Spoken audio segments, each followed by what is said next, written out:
Let me ask you something. How can the country with world's largest oil reserves end up starving? If oil is wealth, Venezuela should be richer than Saudi Arabia. So here's the real question. Was Venezuela destroyed by bad leaders or the oil itself?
Stay with me, because by the end of the video, you will realize that world is actually afraid of Venezuela's recovery.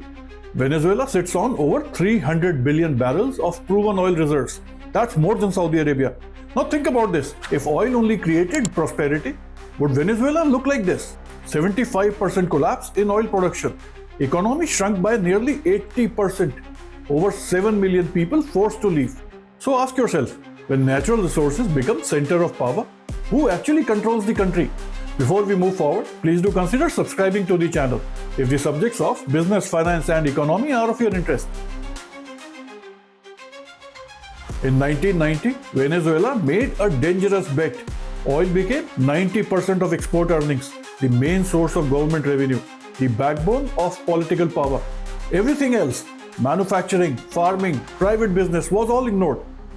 Now here's a quick thought experiment. What happens to your household when you depend only on one income? And that too suddenly stops coming in.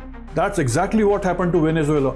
This is called resource dependency, when your economic growth actually turns into an illusion. Then came Hugo Chávez.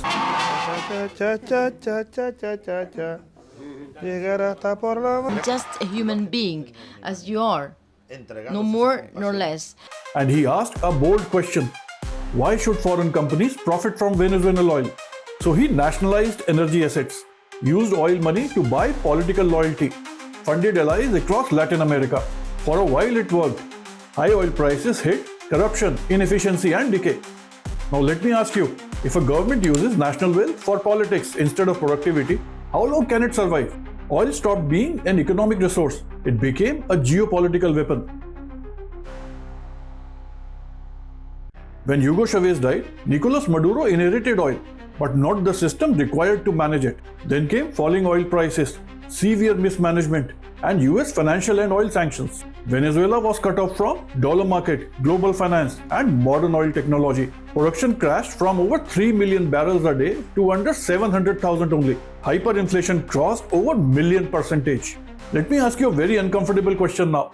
If money becomes worthless overnight, what happens to the society? People don't protest, they leave. Now comes the part most people don't talk about. After Maduro is gone, the world faces three serious geo-economic risks. First is oil shock. The new government floods global oil market with cheap oil and the oil prices crash. Ask yourself, who benefits when the oil prices collapse? And who collapses? Second, China and Russia. China has lent Venezuela about $60 billion backed by oil. Russia uses Venezuela as a strategic pressure point. So here's the question. If the new regime aligns with West, who loses billions overnight? Now the third is Latin America. Another Venezuelan shock could trigger migration, currency pressure and political unrest across the region. That's why Venezuela's future makes global policymakers nervous.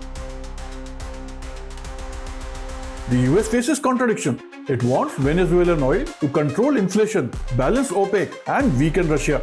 We're going to run the country until such time as we can do a safe, proper, and judicious transitions. We're going to have our very large United States oil companies, the biggest anywhere in the world, go in, spend billions of dollars, fix the badly broken infrastructure, the oil infrastructure, and start making money for the country. But it does not want another independent oil power in its backyard. So the sanctions are eased but never fully removed. So let me ask you, is this about democracy or is it about controlling the energy flow?